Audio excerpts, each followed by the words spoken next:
Muy buenas familia, como siempre, hoy contamos con una persona también y una figura representativa dentro de la industria del e-commerce, en este caso con William. Muchas gracias William, sobre todo por aceptar dar esta charla aquí conmigo y es todo un placer y honor poder contar contigo aquí. Bueno, en primer lugar, espero que se me escuche bien. Muchas gracias, Estefan, por esta gran oportunidad. Siempre viene bien poder reunirnos y hacer crecer la comunidad hispana con comentarios o simplemente con charlas como esta que me has propuesto. Sí, y la verdad que tú y yo, bueno, nos conocemos desde hace algo de tiempo ya, nos hemos visto en algunos eventos, pero también quería aprovechar un poco para conocernos un poco tú y yo también más en profundidad y del valor Ujú. que saquemos de esta charla, pues que otras personas también lo puedan saber. Una de las primeras cosas que te quería preguntar sobre todo es... bueno, un poco tus inicios, ¿no? ¿Quién eres? La edad, si es que se puede saber, y cómo te has iniciado en este tema un poco del dropshipping para que las personas vean un poco, pues, cómo nos solemos iniciar en esta industria digital, ¿no? Vale, perfecto. Pues te comento un poco. A ver, yo vengo de ser universitario que terminó su carrera, estuvo un año trabajando en una agencia de publicidad, todo esto fue en Alicante. Me gradué en Publicidad y Relaciones Públicas. Al final yo era una persona, te diría que una persona promedio en el colegio, es decir, tampoco sacaba ni buenas ni malas notas, simplemente pues iba y sacaba porque tenía que cumplir. Entonces cumplí y llegué como al final de la carrera que se supone que es la de la rata, por decirlo de alguna forma, ¿no? En la carrera donde empiezas a estudiar y terminas en un trabajo. Yo estuve un año trabajando y cuando me levantaba a las 8 para madrugar, que en ese momento era algo que no me gustaba, y luego salía a las 6 de la tarde, más o menos, con creo que 2 horas de descanso para comer. Y al otro día lo mismo. Yo me daba cuenta que digo, uy, esto que me habían dicho de que, sobre todo mi madre me decía, trabaja para no acabar como tu padre debajo del sol, porque él trabaja en construcción y en teoría la mano de obra, es decir, cuando tú haces un trabajo de mano es como más, cuesta más, ¿no? El doble. Entonces tenía asociado que si trabajaba yo en una oficina iba a ser todo mucho más bonito. Entonces esa idea se me fue metiendo en la cabeza y la fui alargando hasta que pues llegué ahí a una oficina, estuve ahí y me di cuenta de que hay algo no encajaba, porque me veía muy joven y me veía como con un techo limitado en el sentido de que a mí me decían, esfuérzate, trabaja el sábado, el domingo, porque al final eres junior y tienes que ganarte tu puesto, tienes que ir creciendo. Y yo pues sin problema evolucionaba y daba lo mejor de mí porque me gustaba. Al final era como una especie de editor. Yo hacía como la edición de los diferentes centros comerciales, en ese caso que eran los clientes que trabajamos, etcétera. Pero por mucho que yo me esforzara, al final del mes siempre recibía el mismo sueldo. Entonces, eso mes tras mes, tras mes, tras mes, yo digo, uy, yo creo que soy demasiado joven como para estar en un lugar así. Creo que me siento en este momento un hombre herramienta, como que no me valoro, no me estoy dando un valor bueno, porque al final creo que con mi edad podría hacer mucho más. En ese momento tenía unos 23 años, eso era en 2021.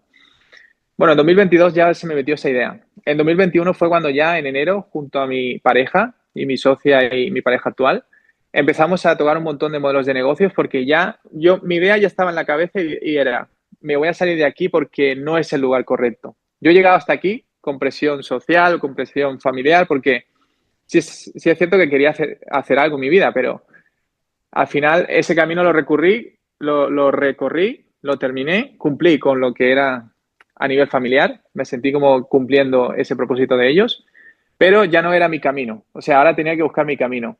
Entonces empecé a buscar modelos de negocios, veíamos gente por Instagram diciendo, copia mi plantilla y gana dinero a través de casinos online. Nos metimos en varios modelos de negocios hasta dar con el dropshipping, en ese caso, nos empezamos a ver una formación que pagamos en ese momento y ahí empezamos a probar, fallo error, no funcionaba, empezamos con poco presupuesto, no funcionaba porque íbamos con una mentalidad muy escasa de que si metemos 30 anuncios y no da resultados es mucho dinero invertido durante el mes. Entonces, esa primera época, es decir, enero, febrero, marzo, no funcionó muy bien en 2021. Luego en verano lo retomamos con un poco más de capital ahorrado y ya empezaron a ver los frutos ahí. Y ahí empezó toda la bola, hasta el día de hoy, que bueno, ahora resido en Chipre y vivo actualmente, llevo más de 3 años aquí. Qué guay, qué guay. Y una cosa que siempre veo en los inicios es ese espíritu, ¿no? De querer algo más, de que al final queremos sentirnos más valorados o queremos tener o bien más libertad o poder ayudar a personas que están a nuestro alrededor y no queremos seguir como esta misma carrera de la rata donde estás quizás eh, esclavizado o vamos a decir metido dentro de un trabajo el cual no te gusta y sobre todo ansiamos sobre todo un poco esa libertad. A mí también me pasó algo muy parecido y creo que al final eso es lo que activa en nosotros ese hambre por no únicamente el dinero, sino por estar haciendo algo que nos gusta o estar haciendo algo que al final nos proporciona un poco más de libertad. Porque si te preguntara más o menos en qué año empezaste, es decir, cuando empezaste a meterte ya dentro del dropshipping, en el e-commerce, ¿qué año fue? En 2019. 2019. Y claro, me gustaría que me hablaras un poco sobre esa primera tienda que hiciste. Es decir, sé que al final pues andabais con evidentemente una mentalidad un poco más escasa, poco presupuesto, pero ¿cómo fue esa primera toma de contacto, esa primera tienda? Porque sí que es cierto que probablemente ahora pues muchas personas nos están mirando y están Ujú. haciendo esa primera tienda y creen muchos de ellos que les va a ir bien o tienen esa idea de que tiene esto que salir bien porque estoy desesperado por el dinero, porque necesito ya el dinero y como esto no salga, yo ya no sé por dónde más voy a ir. ¿Cómo fue en tu caso esa primera tienda específicamente? En ese caso, si no recuerdo mal, creo que fue una tienda enfocada a animales en ese momento. Nosotros, a seguir una formación de un gurú español que en ese momento era muy conocido, nos recomendaba que vendiéramos en todo el mundo. Entonces, nosotros cuando empezamos a hacer anuncios en Facebook, poníamos worldwide. Eso aprendimos con el tiempo que era mejor empezar siendo más específicos. En este caso, vendiendo solo en un país, en España, por ejemplo. ¿Por qué? Pues porque en ese momento dijimos, bueno, tuvimos una o dos ventas, sí que es cierto que dices, wow, aquí algo puede verse, ¿no? Ves una venta online que no tenías ni idea, pero estás viendo otra forma de generar ingresos. Pero no funcionó por eso, porque al principio se requiere demasiada habilidad en el sentido de que no sabes nada de marketing, no sabes incluso cómo optimizar una tienda. Entonces, al principio, la primera toma de contacto es muy difícil que funcione. Luego vas aprendiendo y escuchando, sobre todo en ese momento me metí en un grupo, creo que si no recuerdo, bueno, tú estabas ahí, no sé si lo creaste tú o quién lo creó, pero había un grupo muy potente en habla hispana. Ese grupo lo creé yo, tío, lo creé yo. De hecho, en ese grupo a día de hoy hay gente bastante potente a día de hoy que no es por coger y coger ese grupo y llevarlo a un pedestal, pero yo en ese caso como me sentía muy solo y no teníamos toda la información que hay a día de hoy en YouTube y demás. Sí que es cierto que cogía mucho contenido de los americanos y lo trasladaba aquí en España, pero ese grupo fue una manera para mí para poder conocer a otras personas que estaban también en el sector y gracias a ello, pues te conocí a ti, conocí a Jao, conocí a André, bueno, muchos a día de hoy, incluso gente que vive de esta industria. Y hostia, qué guay. O sea, al final, mira, desde ese grupo, pues pasados ya no sé cuántos años, pues al final tú y yo estamos aquí. Es el impacto que a veces que tienen las cosas a largo plazo, ¿no? Sí, a ver, al final, para mí, siempre lo tengo como referencia que entrar a ese grupo fue algo clave, porque cuando nosotros vendíamos y probábamos, nosotros no teníamos como gente alrededor que lo estuviera haciendo. Entonces, no sé si se llama feo o si no creer, algo relacionado con eso, pero tú no terminas de creerte esto cuando empiezas. Pero cuando te metes en un grupo y te das cuenta que hay gente que de repente está facturando 1.000 euros al día, que en ese momento era como, ¿qué cojones? Es como, no sabíamos ni diferenciar entre facturación ni beneficio, simplemente veíamos 1.000 euros y ya creíamos que los 1.000 euros eran de que se acaba el día.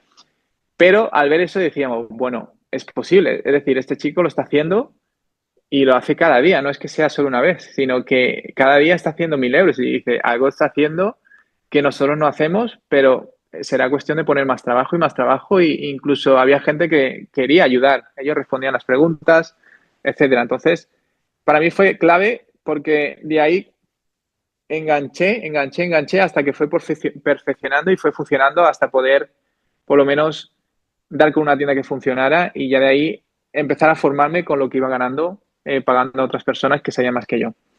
Yo creo que lo que has dicho, Will, es clave. Es decir, cuando te empiezas a reunir, justamente lo que decías tú, que tener fe o creer, ver a alguien que sí que lo está haciendo, eso te incita a decir esto es posible. Y eso inconscientemente yo creo que te genera un poco esa mentalidad de estar seguro de ti mismo. Y al Ujú. final siempre pongo un poco la misma comparación. Imaginemos, por ejemplo, años atrás Thomas Edison con el tema de la bombilla, si no hubiera tenido fe en él mismo, la diferencia entre esperanza y fe, la esperanza es una mera probabilidad y normalmente suele morir última, pero la fe es la certeza de que voy a conseguir eso sí o sí, independientemente de lo que vaya a suceder. O sea, estoy seguro que gracias a esa fe Thomas Edison descubrió el tema de la bombilla y la luz, Henry Ford con el tema de los automóviles y muchas figuras al final que han conseguido grandes logros en la vida por intentar hacer cosas que a ojos de la sociedad pueden parecer imposibles o que nadie los ha conseguido, pero gracias a esa fe nos mantenemos constantes y sobre todo no nos rendimos. Y al final considero que muchas personas que no tienen éxito en cualquier tipo de aspecto en la vida, mayoritariamente es debido al hecho de que se rinden. O sea, no sé si tú estás de acuerdo, pero yo al final no conozco a nadie que no haya tenido éxito y se haya rendido. Al final creo que lo más importante es persistir. Es imposible fracasar si no te rindes.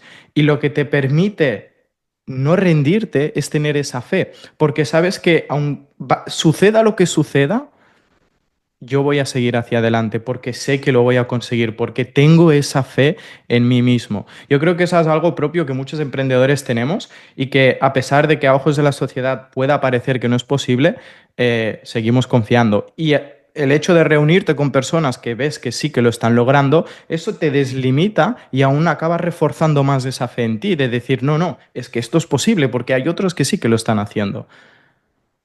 Sí, totalmente. Al final, yo creo que eso es clave. Es decir, no sé cómo, pero la persona que empieza tiene que buscarse la forma de darse fe a sí mismo, metiéndose en grupos o viendo todos los días vídeos de personas que lo hacen o hablando solo con personas del entorno que no lo limiten. O sea, la forma en la que tú te tienes que dar fe es clave porque es que si no van a haber dudas, sobre todo al principio cuando no empieces a ver resultados. Pero al final es el molde, la fe es el molde que te permite dar ese empujón y decir, bueno, yo eso ya lo visualizo, simplemente tengo que poner el trabajo hasta que tarde o temprano llegue. Mm, sí, exactamente.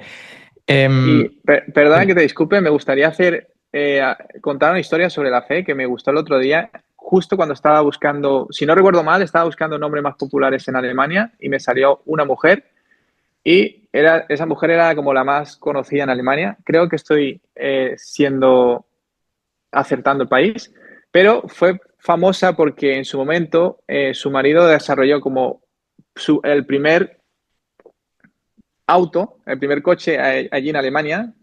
No sé si era en la marca Mercedes, no sé qué marca era, pero nadie lo creía porque en ese momento iban con caballos. Entonces la mujer decidió ser atrevida y ser la primera que se subiera a ese coche y no sé cuántos kilómetros hizo con ese coche.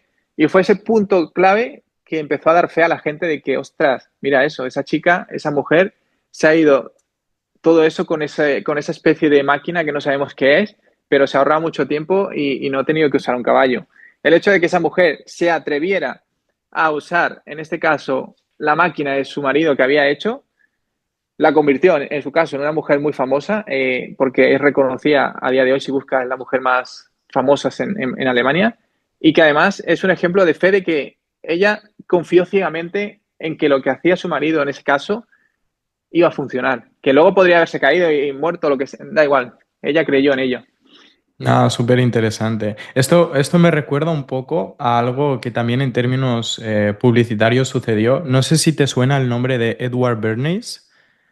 Me suena, me suena. Edward Bernays, bueno, tiene un libro muy interesante, se llama Propaganda, fue el padre de las relaciones públicas y es uno de los principales publicistas de relaciones públicas que hizo que las marcas de tabaco fueran consumidas por las mujeres. Es decir, en antaño antes únicamente fumaban los hombres y aprovechó un día muy en especial en los Estados Unidos, sobre todo porque al final el 50% de las ventas de las marcas de tabaco no se vendían porque las mujeres no fumaban y aprovechó un día muy en especial, que era las mujeres, en el día de Pascua, salieron en medio de todo un evento que siempre se hace en Estados Unidos, con unas antorchas y un fuego, contrató helicópteros, periodistas, y claro, salían las mujeres con unas antorchas que representaban el símbolo de la libertad de la mujer, junto con todos los periodistas, etcétera, cuando salía la mujer fumando. Esa fe que tenían las mujeres dio lugar luego a que muchas mujeres empezaran a tener esa misma confianza en ellas mismas y al final acabó incentivando muchas más ventas de tabaco. Algo muy interesante, lo mismo hizo con el tema del bacon y el huevo para aumentar las ventas en las empresas cárnicas de carnicería. Por eso al final, a través de doctores y demás, incentivaron lo que era la idea de que el desayuno es la comida más importante del día. Y el tema del Mm, bacon y el desayuno al final se incentivó. Todo esto fue por Edward Bernays. Y sobre todo se juega con este aspecto psicológico. El ser humano, cuando tiene fe, es capaz de hacer muchas decisiones que puede considerar previamente imposibles y luego las acaba realizando. Dejando un poco de lado todo esto, me gustaría sobre todo hablar un poco sobre el dropshipping de antes, cuando tú y yo lo ujú. hacíamos, que yo considero que era un poco más sencillo, aunque no más sencillo, vamos a decir que las barreras de entrada eran más bajas que a, por ejemplo, a día de hoy. Si, por ejemplo, una persona principiante se quisiera hoy iniciar en el dropshipping, ¿qué tendría que tener en cuenta? A ver, a día de hoy, si lo comparamos con anteriormente, antes, sobre todo en esta evolución de los 2019 hasta el 2025, lo que más ha incrementado, si podemos decir, en todo esto, es que la publicidad ahora es un poco más cara. Entonces, lo que tú asumes a la hora de invertir para ver si algo funciona es mayor. ¿Eso quiere decir? Que no quiere decir que tengas que tener más dinero, pero sí que vas a tener que invertir más. Entonces, hay muchas formas. Ahora he ido viendo que durante los años han ido evolucionando diferentes formas de dropshipping, pero una persona que empieza, a lo mejor yo lo que le recomendaría, siendo honesto, es que, bien, crear una tienda por $1 durante 3 meses, que ahora lo he vuelto a activar Shopify, que se compre un dominio en Hostinger con un correo corporativo por $6, en total $7 y que durante 3 meses, que solo gastaría $10, teniendo una tienda online y con un dominio verificado y con un correo corporativo, que se pusiera a tocar un poquito con, yo lo metería en TikTok, para que empezara un poco a moverse un poco para ver cómo puede viralizar antes de ponerse a gastar dinero en publicidad, porque si no tiene ni idea, ve un curso y no está acompañado, lo más probable es que pierda dinero durante 1, 2, 3, bastantes meses. Y si tú no tienes en ese momento un buen respaldo o un colchón con un par de miles para que puedas sostener emocionalmente esas curvas, te van a hacer dudar bastante. Claro. Y me parece muy interesante el tema que has comentado, sobre todo de TikTok, porque al final TikTok también creo que está avanzando muchísimo en términos publicitarios, su algoritmo cada vez se vuelve más efectivo y aparte tiene unos costes publicitarios mucho más baratos que, por ejemplo, Meta. Ujú. Em, claro, yendo así a un nivel un poco más técnico, sabemos al final que cuando nosotros hacemos dropshipping, como que tenemos, vamos a decir, estas tres tipologías de tienda, ¿no? Las generales, donde vendemos varios productos de todo tipo, las de nicho o las de, por ejemplo, un solo producto. Si tú tuvieras que recomendar a alguien con qué tipo de tienda empezar, ¿cuál sería?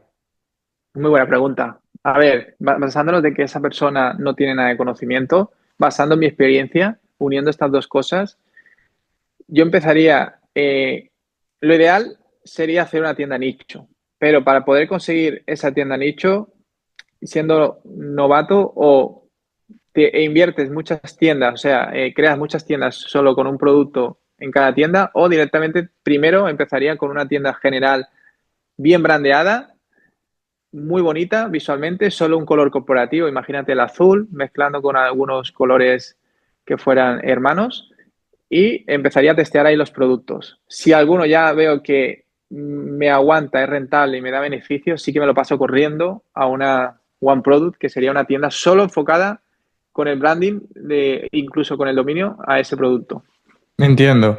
Y si digamos que, por ejemplo, encuentras una tienda que te funciona y que va muy bien, claro. uno de los problemas principales de las personas es que se quedan muchas veces paralizados. Es decir, vale, ellos tienen Ujú, pensado que quieren hacer una tienda de nicho, una tienda general, una tienda de un solo producto, pero yo sé que, por ejemplo, tú tienes una habilidad y dominas mucho el tema del testeo de producto. De hecho, muchas veces he visto contenido tuyo donde a veces muestras todo este recorrido que haces de cuántos productos testeas, que creo que es algo imprescindible. ¿Podrías comentarme un poco el tema del testeo? Porque hay muchas personas que a veces van a creer que no, al primer producto que voy a elegir ya va a funcionar.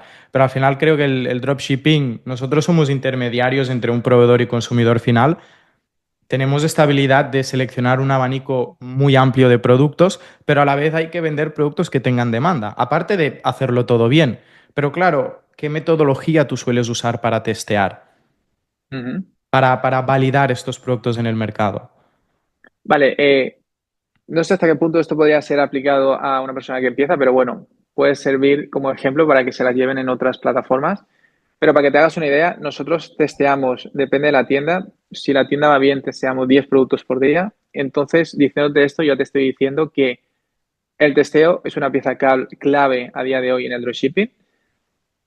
Imagínate, para testear 10 por día serían, si de lunes a domingo, serían unos 70 al mes. Al final quiero perdón, a la semana. Entonces quiero que entiendas que, sobre todo a la persona que es nueva, que esto es un negocio muchas veces de probabilidad y de velocidad. Entonces, el que más rápido llegue a ese producto y el que más rápido lo encuentre es el que va a ganar. ¿Cómo lo hacemos nosotros? Nosotros lo hacemos con Meta Ads, en este caso porque no somos principiantes y tenemos capital donde podemos invertir y correr el riesgo de que si 10 productos o 30 o 50 no funcionan y luego funciona uno o dos, pues equiparan ese testeo de inversión inicial. Entonces, sería como testear ese producto. Por ejemplo, te voy a decir más o menos cómo sería. Testear, para empezar, 5 productos al día. Si no está validada esa tienda, mejor 5 que 10. Si ya funciona y ya está optimizada la tienda, mejor 10. Pero en diferentes cuentas publicitarias. Máximo 5 testeo por una cuenta publicitaria, ¿vale? Y lo que hacemos es, cuando lanzamos al día esos 5 testeos, pues vamos viendo si a los 10, por ejemplo, dólares, cada uno, o sea, son 5 campañas diferentes y cada campaña $50. En total, un budget de 250. Y lo que hacemos es, si no, por ejemplo, a los $10 de gasto de este, por ejemplo, no hay ninguna tucar, lo matamos. Este, por ejemplo, llega a los $20 y no tiene ningún iniciado checkout, lo matamos. Y este, si ha dado una venta y lleva 30, lo mantenemos para ver cómo sigue el recorrido. Y esta sería más o menos, a bote pronto, una forma de testear midiendo un poco lo que son los números. Claro, yo creo que eso es fundamental, el hecho de saber interpretar bien las métricas publicitarias, el coste por clic, el CTR, los años llegado al carrito, que al final te da mucha información sobre si la publicidad te está funcionando, sobre si tu tienda está funcionando, si hay que descartar el producto. Y creo que a eso con la experiencia al final uno, una vez se forma y empieza a entender bien las métricas, le va a servir sobre todo para no palmar demasiado dinero en publicidad, porque creo que las métricas, así como te pueden ayudar a escalar, también te pueden ayudar a saber cuándo parar la publicidad y que no vayas a perder y que lo que vayas a perder sea lo mínimo posible, para que con el mínimo riesgo podamos obtener el máximo beneficio. No quiero que me digas los productos ni nada, pero sí que me gustaría saber los nichos más rentables que para ti han sido. Porque, y luego te cuento un poco mi de esto, pero si quieres abrirte en esto, me gustaría saberlo. Sí, a ver, a día de hoy, ya te digo, si empezara una persona y se metiera en moda enfocada a salud, cualquier tipo de producto que solucione un problema, es decir, por ejemplo, zapatos, si tú lo mezclas con salud, eso suele ser un acierto, casi siempre. ¿Cuál es el problema? Que a lo mejor si estás en Facebook, si eres muy agresivo, luego ya es muy cortoplacista y a lo mejor en 2, 3 meses ya te banean Facebook y ya no sabes cómo seguir. Pero una persona que no es nada creyente, que dice eso no funciona, se mete a vender moda con salud y en 2 meses o un mes ya puede ver resultados. Esto es algo que me sorprende, tío, siempre que hablo con personas, y yo también soy uno de ellos. La maldita moda, tío. La moda es como algo que mucha gente que le hago este tipo de preguntas siempre sale moda. Moda, salud, belleza. Creo que son los tres nichos más comunes, pero que también a la vez solucionan muchos problemas, tanto físicos como emocionales, ¿no? Y creo que también haciendo dropshipping tenemos un gran abanico de productos que podemos seleccionar dentro de estos nichos. Em, para hacerte un poco la pregunta, desde el momento que tú empezaste a hacer dropshipping hasta el día de hoy, claro, ha habido mucha evolución, has tenido seguramente muchas subidas y bajadas, momentos en los que pues quizás te has Sí, incluso replanteado este negocio. ¿Podrías explicarme un poco a nivel de mentalidad qué significa emprender en esta industria? Porque también es cierto que es un poco volátil. Yo considero que necesitamos resiliencia, inteligencia emocional, no abandonar, que las propias ventas del día no nos vayan a afectar nuestra moral, que ayer estaba facturando X y hoy está yendo como el culo, es culpa de Facebook, es culpa del producto, es la audiencia. Saber mantener esa constancia emocional. ¿Podrías explicarme un poco en tu caso cómo ha ido sucediendo todo esto? es muy buena pregunta. Sí es cierto que este modelo de negocio es muy volátil. Un día puedes estar, te crees que estás en la cima y al otro día estás baneado o no das con la clave. Es así el dropshipping, el que te diga lo contrario omite información. ¿Cómo llevar esto? Realmente haciendo más, en el sentido de que, vale, al final todo esto es probabilidades. Si me tiran y me bloquean las cuentas es porque no estaba preparado teniendo más cuentas listas. Si me han tirado una tienda es porque no tenía más tiendas listas. Al final, cuando hay parones es porque muchas veces hay conformismo. Y lo que pasa cuando emprendes mucho, a mí me ha pasado y seguramente a lo mejor a ti, es que cuando tocas varios puntos claves de mucha facturación, te relajas. Te crees que has tocado Mm, el cielo, que eh, ¡fua! Y aquí lo único que puede pasar es ir a la luna. Pero el problema es que cuando te relajas viene el conformismo. Y cuando viene el conformismo es cuando empieza a bajar la montaña.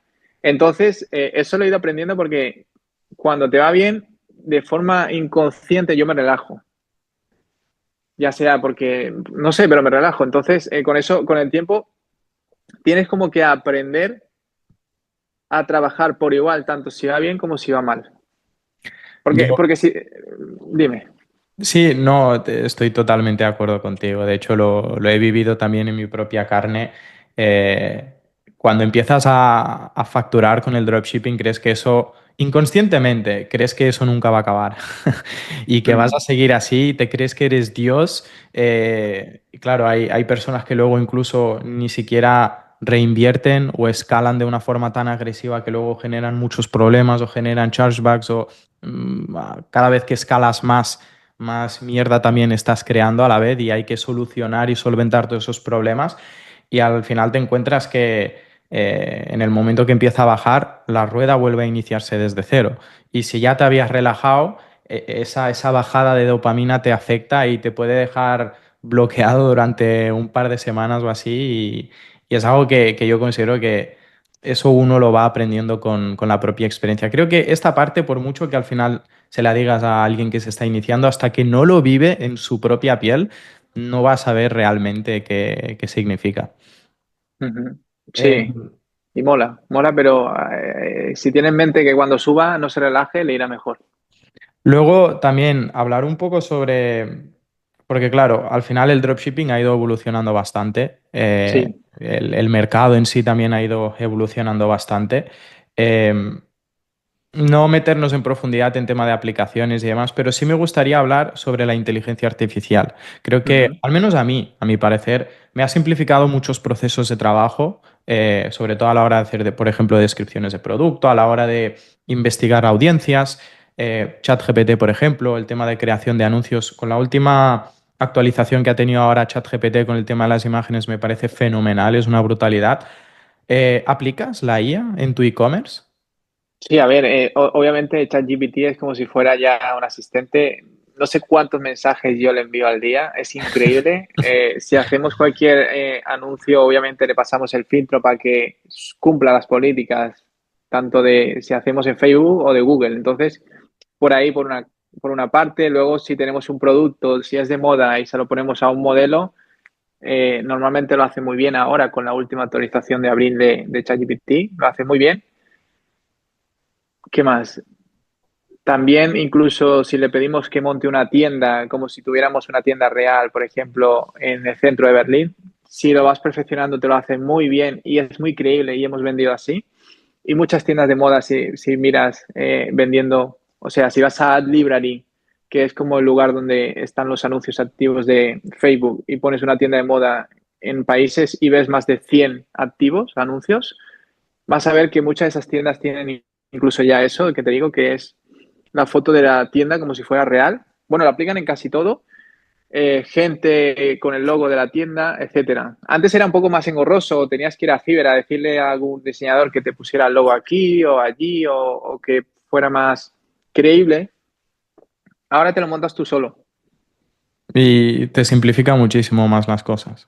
Que al Sí, final te incluso quita mucho tiempo. a la hora que dices de simplificar, para crear una tienda es súper sencillo meter un HTML y copiar cualquier cosa que te guste de otra tienda.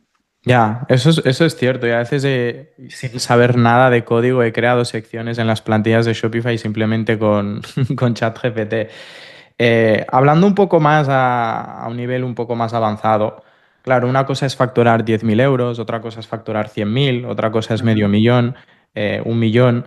Llega un momento donde el equipo forma una parte fundamental. Y creo que al final el hecho de crear un equipo y contar con personas que te vayan ayudando por el camino van a hacer que avances y llegues mucho más lejos. Yo ahora mismo me encuentro en esta situación donde estoy sobre todo formándome mucho en cómo liderar, cómo crear un mejor equipo, cómo encontrar talento.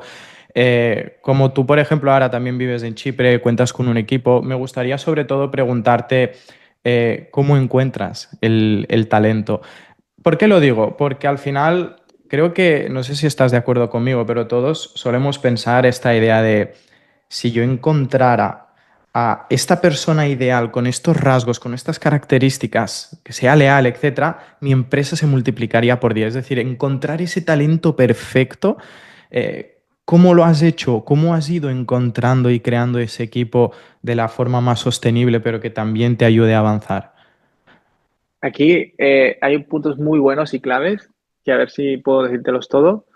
A ver, lo primero que todo, yo uso en mi autoridad, siempre he estado como en redes sociales hablando, me gusta compartir información, entonces una de las formas que he ido haciendo pues es intentar conseguir talento de la gente que me ha estado viendo durante años, día a día. Entonces, la autoridad que yo puedo tener sobre esas personas, que ya estoy más que validado de que como soy una persona referente, entonces esas personas son más como seguidores fieles a ti que una persona que no te conoce. Entonces, por tema de búsqueda, siempre intento como filtrar a través de mis redes sociales para ver si encuentro una persona que además de admirar a lo que haces, se sienta como parte de algo.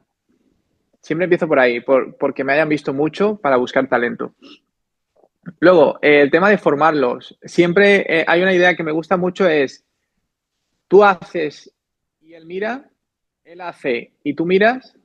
Creo que son tres partes, pero es decir, es como, para que te hagas una idea, él primero va a ver lo que tú haces. Entonces, a lo mejor te tiras un día entero haciendo, yo qué sé, la campaña publicitaria y él solo está mirando. Luego, él va a hacer y tú solo miras. Y luego ya pruebas a ver si él puede solo. O sea, es un proceso de mucha paciencia en el sentido de que vas a tener que estar muchas cosas haciéndolas tú y que él solo mire y que te haga preguntas de dudas y luego tú mirando para que esa persona realmente no se deje cosas, porque tú como jefe o dueño te fijas en todo, pero esa persona como trabajador, si no siente esa pasión, muchas veces como que hace la tarea como un robot y se va. Claro, claro. Es interesante el hecho de que hayas comentado que encuentras a personas a veces que te han seguido durante mucho tiempo, donde ya les ofreces esa autoridad. Súper interesante, tío. ¿A todas las personas o en gran parte los has encontrado así o has O tenido otras sea, formas donde por, has encontrado equipo? por ejemplo, Media Buyer, que lleva como, no sé si lleva 2 años o un año y medio, salió de Instagram, de la comunidad. La chica de atención al cliente que lleva 5 años salió también de alguna forma de Instagram, pero eh, la buscamos casualmente.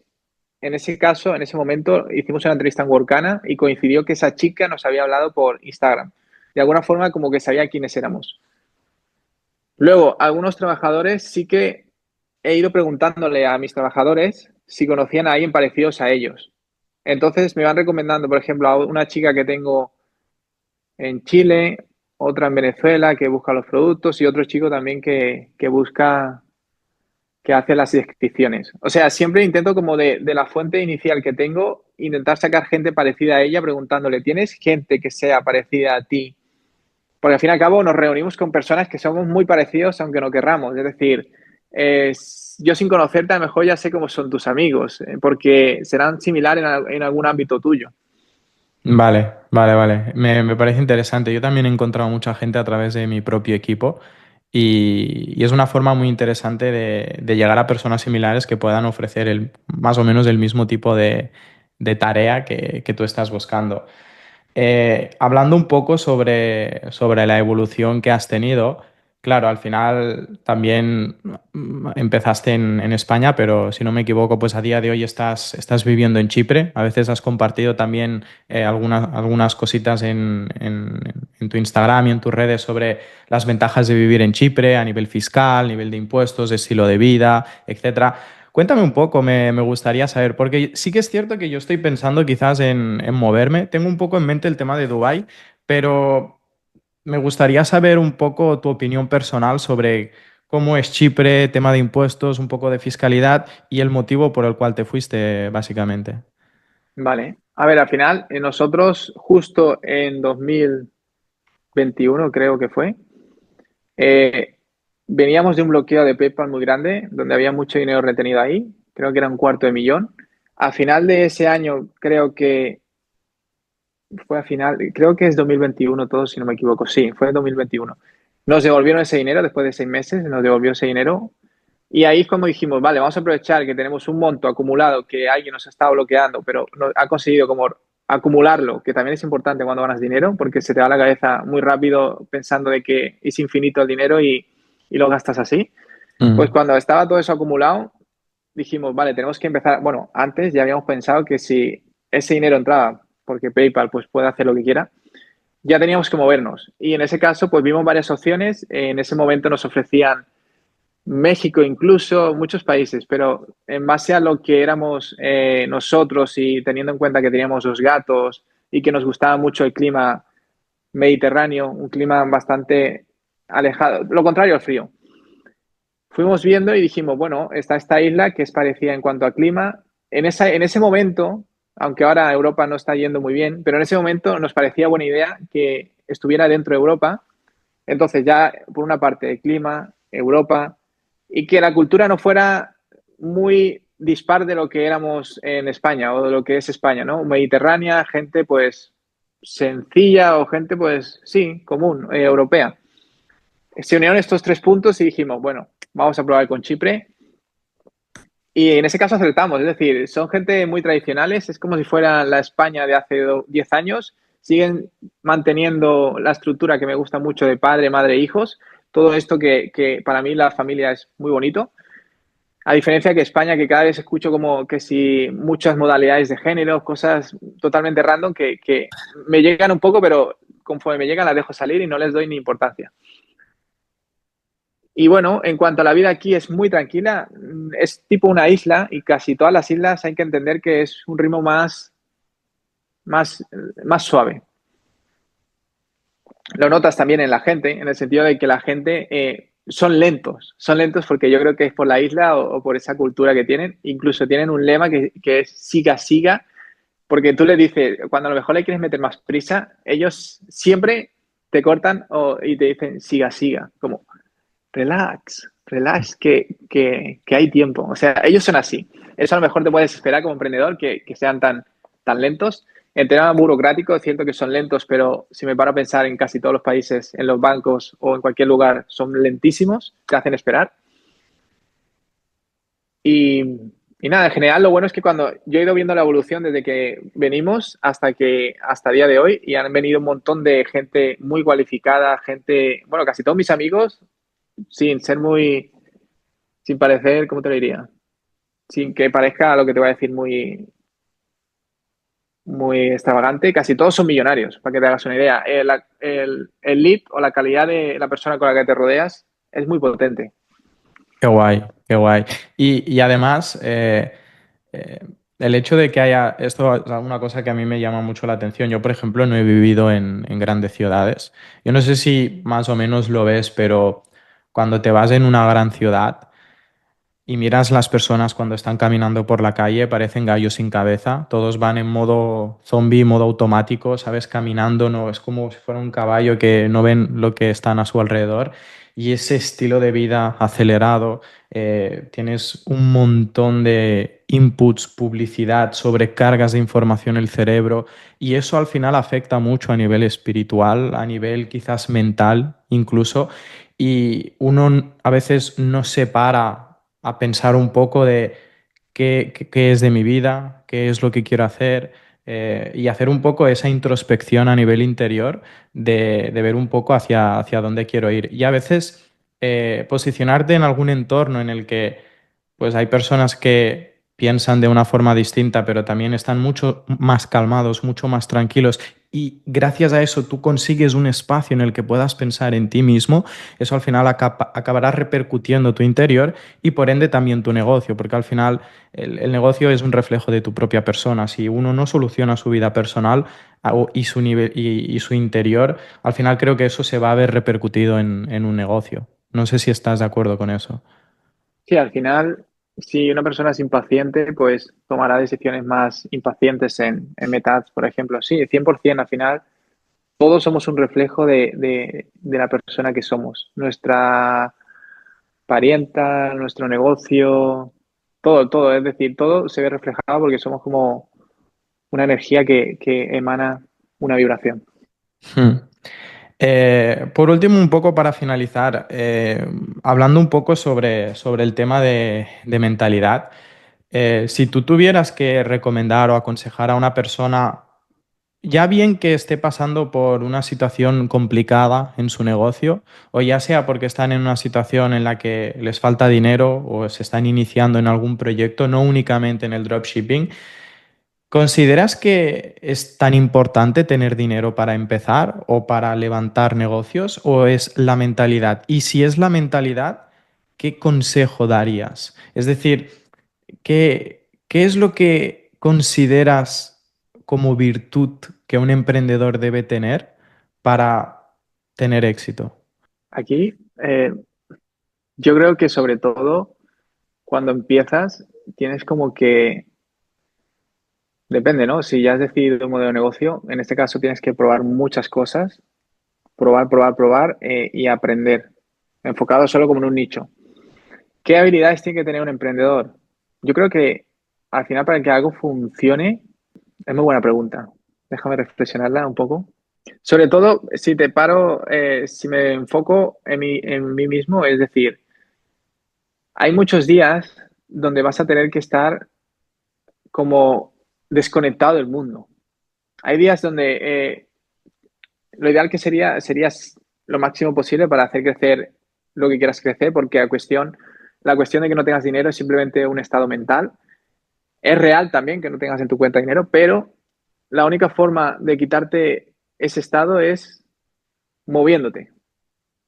Si te quedas ahí en ese estado todo el rato sobrepensando, no te mueves y si te paras a pensar, te quedas como en stand-by, pero si te vas moviendo, se te olvida todo esto y poco a poco vas yendo a otra dirección. Entonces, ¿cómo te mueves? Metiéndote como en un estado en el que solo estás haciendo una cosa durante todo el día, varios días durante toda la semana y no miras ni el móvil, no miras ni la tele, no hablas con nadie. Simplemente estás como todo el rato haciendo lo mismo y es que cuando haces eso, a partir de las 8 horas, es como que tu cabeza empieza como se pone hasta feliz. O sea, se cansa de estar trabajando tanto, pero empieza como si fuera a engendrarte algún químico que te gusta y ahí empiezas a ver cosas diferentes, empiezas a ver mejores ideas, empiezas a unir. problemas que tenías, empiezas a resolverlos. Al final, donde quiero decir es que hay que profundizar muchísimo en el trabajo y no quedarse tanto en stand-by, dándole vueltas a algo que sí, que está muy bien, que hoy estás aquí, pero da igual. Si te mueves, estarás en otro lugar sí o sí. Me parece muy interesante. Al final se trata de ejecutar y cuanto más ejecutas, más fácil se vuelve todo, porque te sientes mucho más autorrealizado constantemente.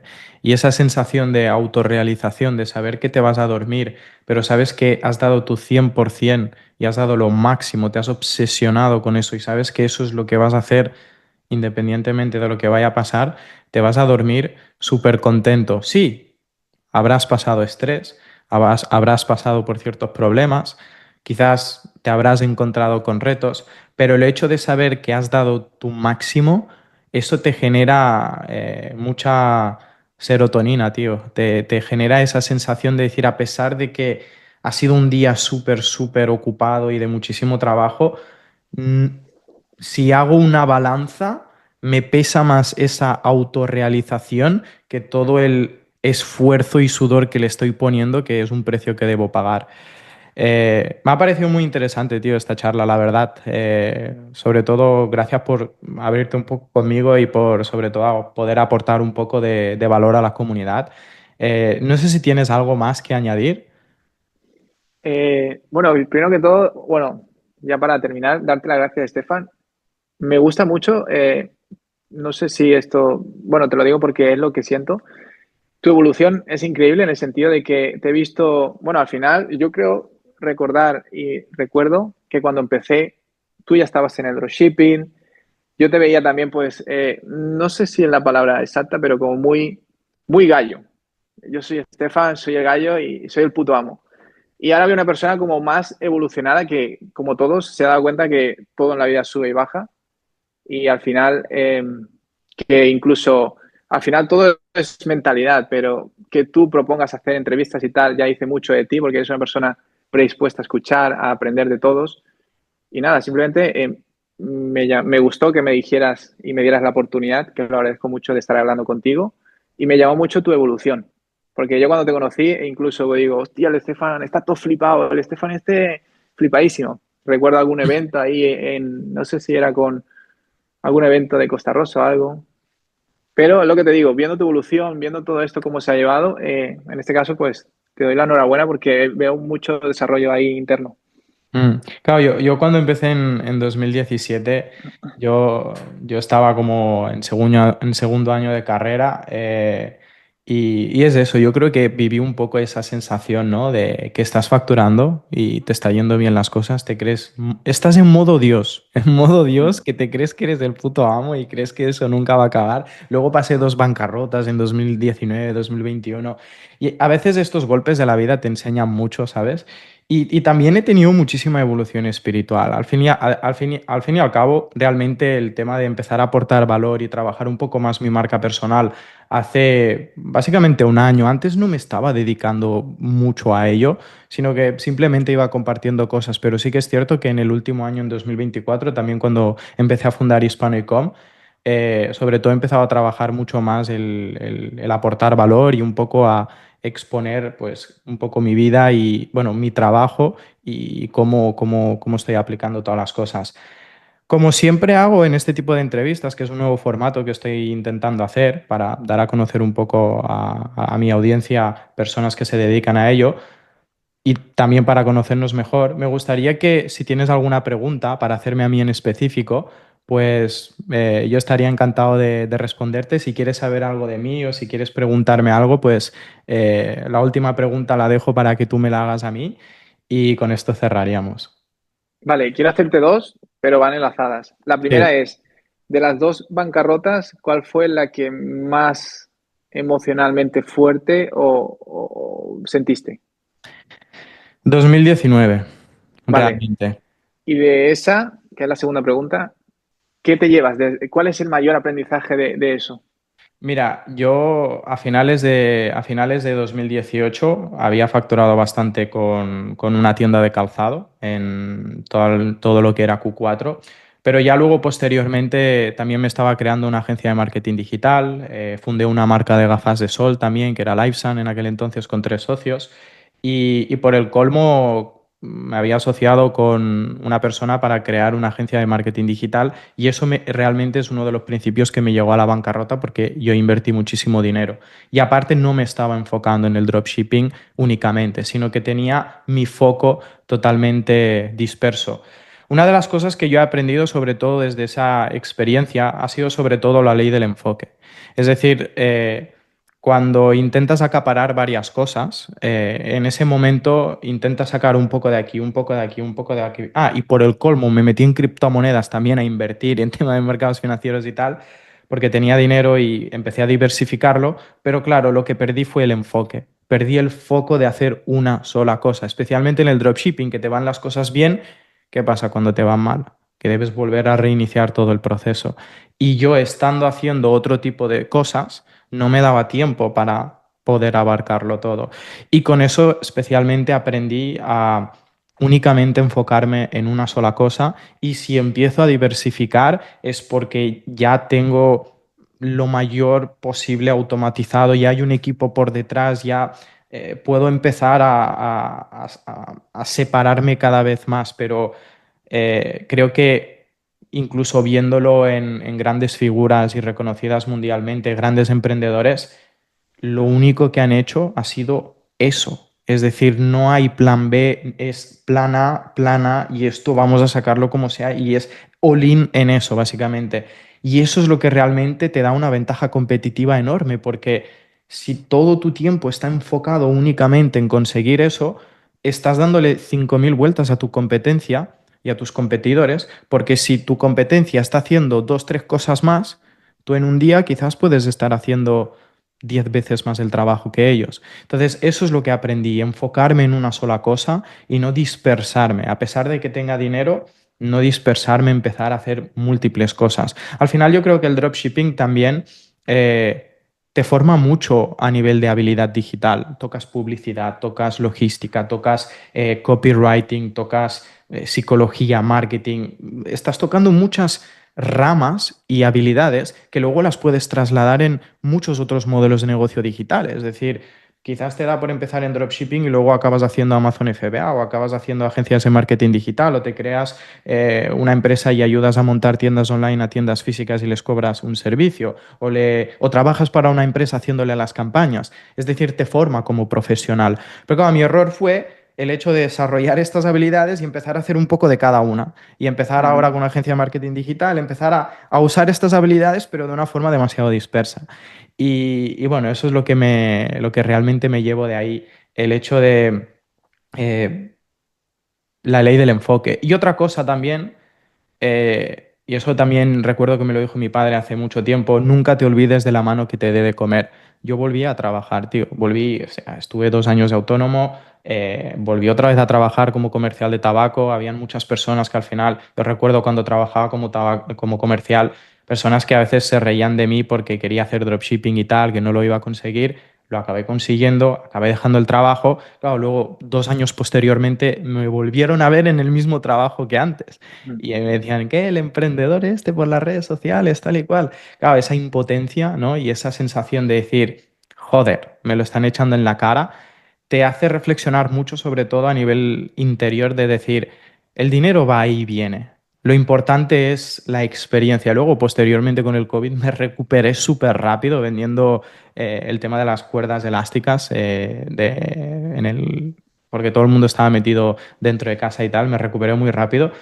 Pero sí que es cierto que te hace entender que así como puedes estar arriba, puedes estar abajo y a nivel interior eso te desapega más del dinero y te hace entender que al final el riesgo no es tan alto como parece y el espectro que tienes de tomar decisiones que quizás tienen riesgo ya no te dan tanto miedo.